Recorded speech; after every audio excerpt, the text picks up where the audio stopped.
नमस्कार दोस्तों, स्वागत है आपका टारगेट एजुकेशन क्लासेज में। आज हम पढ़ने जा रहे हैं सामान्य विज्ञान का इम्पोर्टेंट टॉपिक कार्य वर्ग व कार्य के प्रकार व इसके मात्रक, जो कि सभी गवर्नमेंट एग्जाम्स के लिए महत्वपूर्ण है। लगभग 2 से 3 मार्क्स के क्वेश्चन जो है इस कार्य से पूछे जाते हैं। तो शुरू करते हैं। हमारा चैनल है टारगेट एजुकेशन क्लासेज। आपको हमारा वीडियो कैसा लगे ये लाइक व डिसलाइक करके हमें ज़रूर बताइएगा। जितने ज़्यादा लाइक होंगे उतना ही हमारा कॉन्फिडेंस ज़्यादा होगा। यदि आपने हमारा चैनल सब्सक्राइब नहीं किया है तो सब्सक्राइब भी कीजिए, ताकि वीडियो के नोटिफिकेशन सबसे पहले आप तक पहुँचे। तो सबसे पहले हम पढ़ते हैं कि कार्य की परिभाषा क्या होती है। बिल्कुल बढ़िया तरीके से एनिमेशन के तरीके से पढ़ेंगे कि कार्य की परिभाषा क्या होती है। तो जैसे ये कोई व्यक्ति है, ये व्यक्ति जो है वो बॉक्स को धकेल रहा है, बल लगा रहा है कितना, एफ बल लगा रहा है और धकेल रहा है। तो वो धकेल कर इस बॉक्स को यहाँ तक लेके आ गया। शुरुआत में ये बॉक्स यहाँ पर था, अब ये बॉक्स जो है वो यहाँ पर खिसका दिया, यानी विस्थापन जो है वो कितना हो गया, एस हो गया। यहाँ से प्रारंभिक अवस्था से अंतिम अवस्था तक लाने में विस्थापन कितना हो गया, एस हो गया। तो कार्य को किस तरीके से परिभाषित कर सकते हैं कि बल लगाने पर कितना विस्थापन हो रहा है वो कार्य कहलाता है। तो वस्तु में बल लगाने पर उसमें विस्थापन होने की क्रिया को क्या कहते हैं, कार्य कहते हैं। यह एक तरीके से हम और परिभाषित कर सकते हैं कि वस्तु पर बल लगाकर उसमें बल की दिशा में जो विस्थापन होता है उसको क्या कहते हैं, कार्य कहते हैं। तो सूत्र अगर हम निकालना चाहें तो सूत्र में 2 ही चीज़ हमें काम में लेनी है। तो बल लगा रहे हैं और बल लगाने पर क्या हो रहा है, विस्थापन हो रहा है। तो बल और विस्थापन का जो गुणनफल होगा उसको बोलेंगे हम कार्य। तो कार्य बराबर हो जाएगा बल गुणा विस्थापन। बल गुणा विस्थापन सरल सा सूत्र हो जाएगा कार्य का। कार्य जो होता है वो अदिश राशि होती है। 1 नंबर का क्वेश्चन है, इंपॉर्टेंट क्वेश्चन है। कार्य कौन सी राशि होता है, अदिश राशि। तो ये आप लिख लीजिएगा कहीं पर, कार्य जो है वो अदिश राशि होता है, क्योंकि कार्य जो है वो पथ पर नहीं निर्भर करता है। अब देखिए, एक तो हमने कार्य का सूत्र पढ़ लिया कि W बराबर जो हो जाएगा वो हो जाएगा बल गुणा विस्थापन। अब एक तरीका और है इसको थोड़ा परिभाषित करने का। जैसे ये कोई गाड़ी है, इस गाड़ी को जैसे हम बचपन में क्या करते थे, गाड़ी के धागा बांध रखा है। ये हमने क्या बांध रखा है, धागा बांध रखा। धागे पर हम बल लगाएंगे तो बल लगाने पर क्या होगा, तो ये हमारी गाड़ी है वो इस तरफ आ जाएगी। तो बल लगाने पर होगा क्या, ये गाड़ी जो है वो इस तरफ आएगी। तो हम बल किधर लगा रहे हैं, इधर। बल की दिशा है वो ऊपर की तरफ है और विस्थापन की दिशा है वो इधर की तरफ है। तो दोनों के बीच में कोण कितना है, थीटा। तो इसको सूत्र में बनाने के लिए, इसको परिभाषित करने के लिए हम बल को क्या करते हैं, 2 घटकों में तोड़ लेते हैं। कितने घटकों में तोड़ लेते हैं, 2 घटकों में। एक तो समानांतर घटक और एक लंबवत घटक। तो समानांतर घटक तो हो गया F कोस थीटा और लंबवत घटक हो गया F साइन थीटा। अब देखिए दोस्तों, क्योंकि बल हम इधर लगा रहे हैं, बल की दिशा ये है और बल की दिशा ये है, तो विस्थापन किधर हो रहा है, इस तरफ हो रहा है। विस्थापन जो है वो इस तरफ हो रहा है, ना कि इस तरफ। F साइन थीटा वाले घटक की तरफ विस्थापन नहीं हो रहा है, तो यानी हम लंबवत घटक को नहीं लेंगे। एक बार फिर से, जो विस्थापन जो है वो F कोस थीटा वाले घटक की तरफ हो रहा है, ना कि F साइन थीटा वाले घटक की तरफ। इसलिए हम बल का कौन सा घटक लेंगे, F कोस थीटा। तो बल तो हो जाएगा F कोस थीटा, विस्थापन हो जाएगा S। तो यहाँ पर हमारा जो सूत्र बन जाएगा कार्य, यानी W बराबर F S कोस थीटा। तो ये भी हमें याद रखना। तो ये तो कार्य हो गया। या तो कार्य कोई कोण नहीं दिया होगा तो सीधा सीधा बल गुणा विस्थापन हो जाएगा। कोण अगर दिया होगा तो F S कोस थीटा हो जाएगा। कार्य के प्रकार देखते हैं। तो कार्य जो है वो 3 प्रकार के होते हैं। पहला धनात्मक कार्य, ऋणात्मक कार्य और शून्य कार्य। देखिए दोस्तों, अगर आपको वीडियो अच्छा लग रहा है तो लाइक ज़रूर कीजिएगा और शेयर भी कीजिएगा। चैनल को सब्सक्राइब नहीं किया तो सब्सक्राइब भी करना ना भूलें। तो कार्य तीन प्रकार के होते हैं, धनात्मक कार्य, ऋणात्मक कार्य और शून्य कार्य। तो सबसे पहले हम बात करते हैं धनात्मक कार्य की। तो इसको भी डायग्राम के थ्रू हम समझते हैं। जैसे ये है कोई बॉक्स और इस बॉक्स पर हम इधर की दिशा में क्या लगा रहे हैं, बल लगा रहे हैं। तो बॉक्स में विस्थापन किधर होगा, इधर ही आएगा। ये जो बॉक्स है वो किधर जाएगा, इधर की तरफ जाएगा। तो यहाँ पर बल और विस्थापन की दिशा क्या है, एक ही है या समान दिशा है, तब कार्य कौन सा हो जाएगा, धनात्मक कार्य। तो एक तो ये चीज़ नोट करनी है। दूसरी चीज़, यहाँ पर ये चित्र अभी हमने देखा था, इसमें जो कोण है वो कोण अगर 90 डिग्री से क्या होना चाहिए, कम होना चाहिए। 90 डिग्री से कितना क्या होना चाहिए, कम होना चाहिए। तो कौन सा होगा, धनात्मक कार्य का। तो दोनों तरीके से एग्जाम में प्रश्न पूछे जाते हैं कि वस्तु में विस्थापन और बल की दिशा क्या होनी चाहिए, समान होना चाहिए। जो विस्थापन जो होता है वो बल की दिशा में होना चाहिए और जो कोण होना चाहिए वो 90 डिग्री से क्या होना चाहिए, कम होना चाहिए। दोनों में से किसी भी तरीके से आपसे प्रश्न पूछा जा सकता है। उदाहरण के तौर पे अगर हम देखें, जब कोई वस्तु मुक्त रूप से गुरुत्व के अधीन गिरती है, यानी मुक्त रूप से मतलब कोई भी वस्तु धरती की ओर गिर रही है, तो उसमें गुरुत्वाकर्षण बल पृथ्वी के केंद्र की ओर, यानी बल केंद्र की ओर और विस्थापन भी किधर हो रहा है, पृथ्वी की ओर ही हो रहा है। तो दोनों की दिशा क्या हो गई, समान हो गई। तो कार्य कौन सा हो जाएगा, धनात्मक कार्य। जब कोई बच्चा किसी खिलौने वाली गाड़ी को धक्का दे रहा है, तो ये वाला जो केस है ये वाला हो जाएगा। तो इसमें भी क्या हो जाएगा, धनात्मक कार्य हो जाएगा। दूसरा ऋणात्मक कार्य। तो ऋणात्मक कार्य कब होगा, ये जैसे बॉक्स है, इस बॉक्स में बल तो इधर लग रहा है लेकिन ये जा किधर रहा है, इधर रहा है। तो बल और विस्थापन दोनों की दिशा क्या है, एक दूसरे के विपरीत है। दूसरा, जो ये थीटा है वो 90 डिग्री से क्या हो, ज़्यादा हो।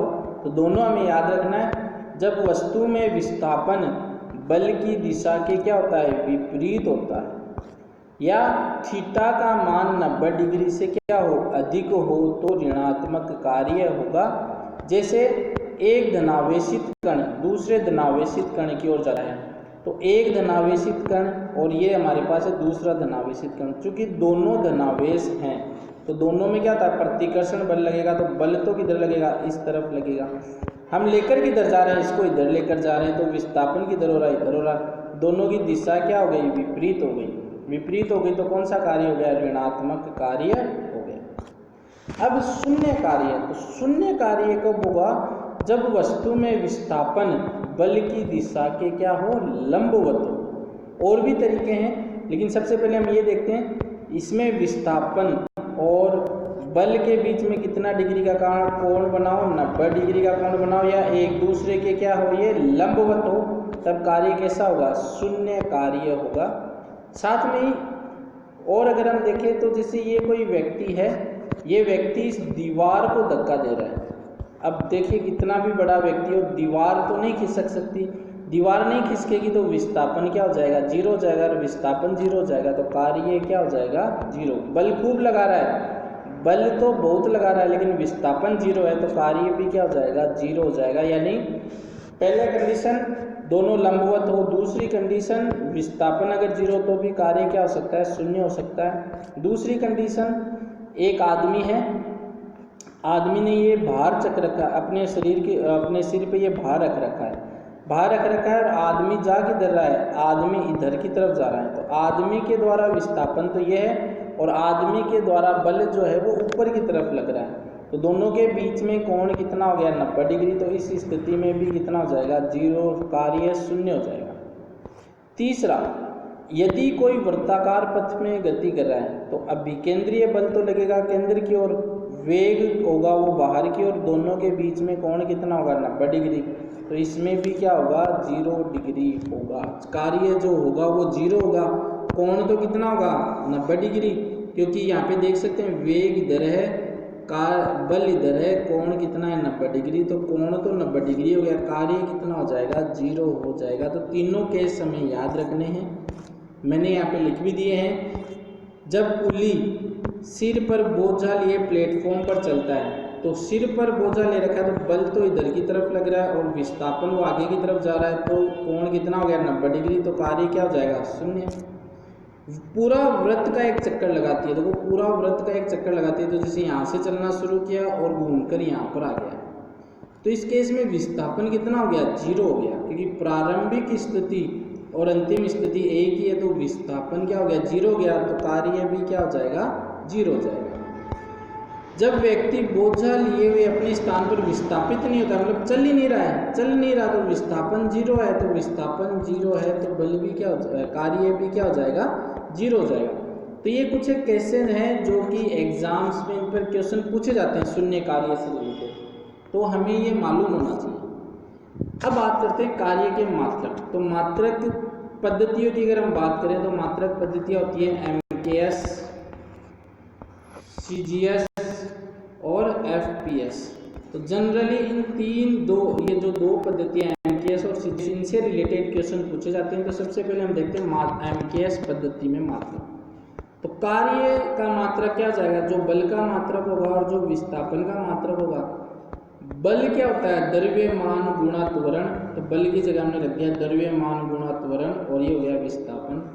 त्वरण क्या होता है, वेग बटा समय, और मात्रक अगर हम रखें तो द्रव्यमान का मात्रक होता है किलोग्राम, त्वरण का मात्रक होगा मीटर बटा सेकंड स्क्वायर, विस्थापन का मात्रक होगा मीटर में। क्योंकि MKS पद्धति हम ले रहे हैं, MKS मास किलोग्राम में, दूरी मीटर में, और समय सेकंड में। तो समय हमने सेकंड में लिया हुआ है, दूरी हम लेंगे मीटर में, मास हम लेंगे किलोग्राम में, और समय हम लेंगे सेकंड में। तो ये हम इस तरीके से हो जाएगा।